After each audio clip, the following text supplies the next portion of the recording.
નમસ્કાર મિત્રો, હું હરિવર્ધન ચોકસી આપ સૌનું સ્વાગત કરું મિત્રો. આજના વિડીયોમાં આપનું ખૂબ ખૂબ સ્વાગત મિત્રો. રોજની જેમ આજે પણ જોઈએ આપણે આજનું દૈનિક રાશિફળ. તે પહેલાં જોઈએ આજનું પંચાંગ. વિક્રમ સંવત 2080 ઈસવીસન 2024 ફાગણ વદ એકમ મંગળવાર તારીખ 26/3/2024. આજની ચંદ્ર રાશિ કન્યા અને આજનું નક્ષત્ર છે હસ્ત. મિત્રો, આજે જેમનો જન્મદિવસ છે એ લોકોને અમારા તરફથી ખૂબ ખૂબ શુભકામના. મિત્રો, જીવનમાં સાહસના કામ સમજી વિચારીને કરશો ને તો સારા પરિણામ પ્રાપ્ત થાય. સાહસ વગર સિદ્ધિ નથી, પણ સમજી વિચારીને કરેલા સાહસ વધુ સારી સિદ્ધિ અપાવી જાય. મિત્રો, આજે જે બાળકો જન્મ લેશે એ લોકોની રાશિ રહેશે કન્યા અને આજના જન્મેલા બાળકો શરીરમાં નસને લગતા રોગથી પીડિત થઈ શકે છે. તો મિત્રો, હવે જોઈએ આપણે આજનું દૈનિક રાશિફળ. પહેલી રાશિ મેષ રાશિ. મેષ રાશિવાળાએ જે ભૂતકાળમાં કરેલા કામોની કદર થતી દેખાય છે. પણ મિત્રો, આજે તબિયતનું ધ્યાન અવશ્ય રાખવાનું છે. જે તબિયતમાં કંઈક નાની મોટી ગરબડ આપણે અનુભવવી પડે. તે સિવાય નાણાકીય બાબતોમાં નાના મોટા અવરોધો આવે તો આજે પહેલેથી આયોજન કરીને દિવસની શરૂઆત કરવી જોઈએ. વૃષભ રાશિવાળા માટે આજે વેપારમાં પ્રગતિ આવતી દેખાય છે, પણ પ્રગતિમાં ક્યાંક નાના મોટા અવરોધોનો સામનો કરવો પડે.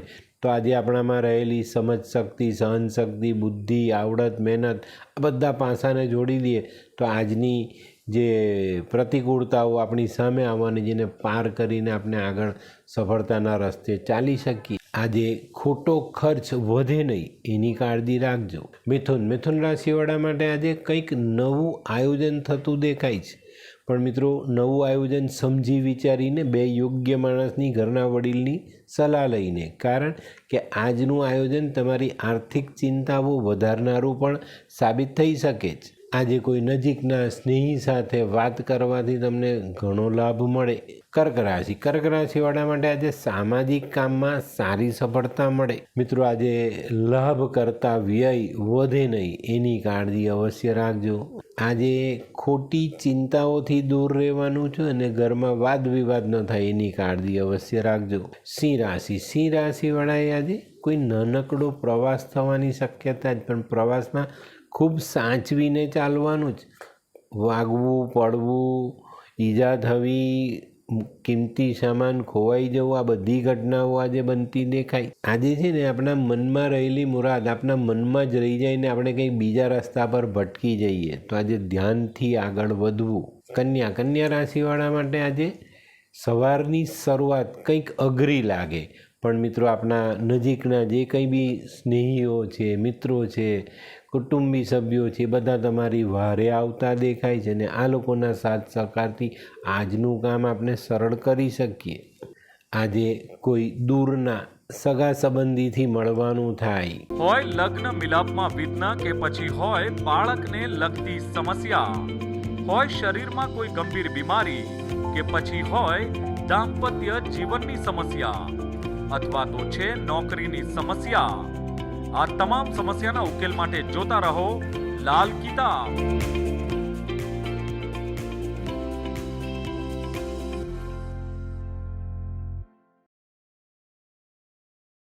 તુલા રાશિવાળા માટે આજે આર્થિક પ્રગતિ જોવાનો દિવસ છે ભાઈ. તમારી કરેલી મહેનત, તમારા કરેલા પ્રયત્નનું ફળ તમને આર્થિક બાબતોમાં પ્રગતિ અપાવતું દેખાય. આજે કોઈ નવી તક સામેથી આવતી પણ દેખાય છે અને આજે જીવનમાં આનંદનો અનુભવ ચોક્કસ મળે.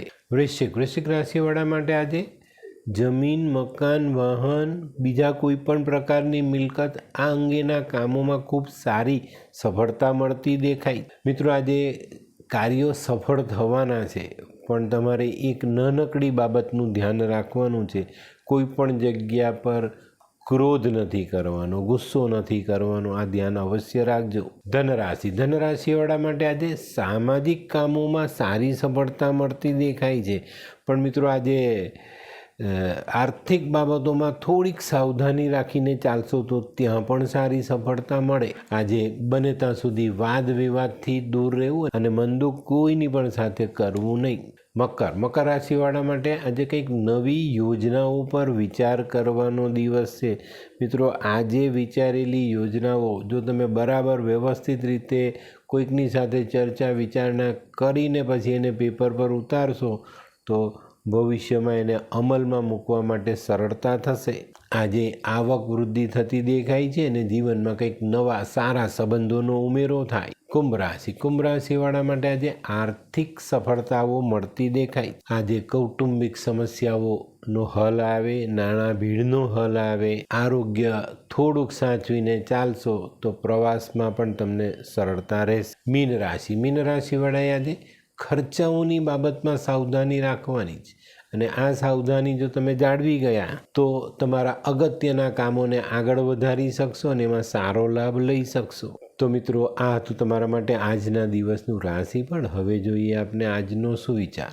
મિત્રો, જેના ઘરમાં માતા પિતા હોય ને એ લોકોને ત્યાં એક દવાખાનું હોય જ્યાં બધા દુઃખની દવા ફ્રીમાં મળે. તો આ દવાખાનું ક્યારે બંધ નહીં કરતા ભાઈ, બરાબર? મા બાપની સેવા કરો, એની લાંબી ઉંમરની પ્રાર્થના કરો અને એમને ખુશ રાખો. બસ આટલી જ વાત કરજો તો જીવનના તમામ દુઃખોની દવા આ 2 જણ પાસેથી મળી જશે.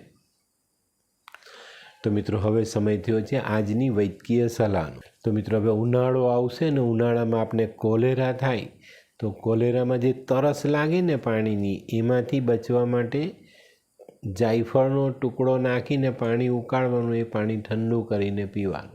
તો કોલેરામાં જે વારંવાર તરસ લાગે તે ન લાગે. તો મિત્રો, હવે સમય થયો છે આજના ઉપાયનો. આજનો ઉપાય નિર્મળ મન. કોઈ પણ જાતની પેલી તારી મારી મનમાં ન આવે, બરાબર? અને મિત્રો, નિર્મળ મનમાં જ હરિનો વાસ છે. આપનું મન જેટલું નિર્મળ, જેટલું નિર્દોષ, એટલો જ ભગવાન આપણી નજીક રહે. તો મિત્રો, આજનો વિડીયો ગમ્યો તો લાઈક કરો, શેર કરો. યુટ્યુબ જોનારા શેર કરે ને સબસ્ક્રાઈબ કરે. હું હરિવર્ધન ચોકસી આપ સૌની રજા લો. ફરી મળીએ નવા વિડીયોમાં નવી જાણકારી સાથે. તો ચાલો બદલીએ જિંદગી. નમસ્તે.